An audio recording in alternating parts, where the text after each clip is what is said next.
It is generally accepted that no matter how far technology might progress into the future, there will always be the need for this layer called hardware. Yes, of course, the hardware will change in shape and size dramatically with time, as it has done so over the last decade. But the concept of hardware will always be there. If you ask Generation Z, those born in the late 1990s or early 2000s, what they understand by the term hardware, the physical devices in their life, the devices that are near and dear to them, that group will probably mention devices such as tablets, smartphones, and smartwatches.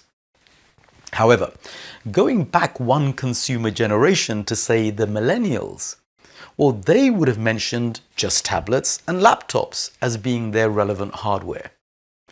If you go further back still, we were enamored with just PCs. And then further back still in history, before 1980, this was a time when even PCs didn't exist. And the world of IT was one which was consumed with really one thing. It was, in those days, an elite club. IT in those days didn't consist of PCs. They were huge machines that were being used. And that elite club was only open to a few privileged groups that could afford those huge computers that sat in their basements.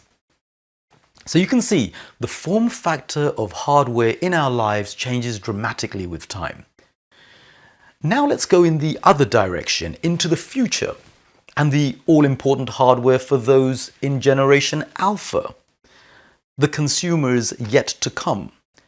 Well, their devices will seem like science fiction to us.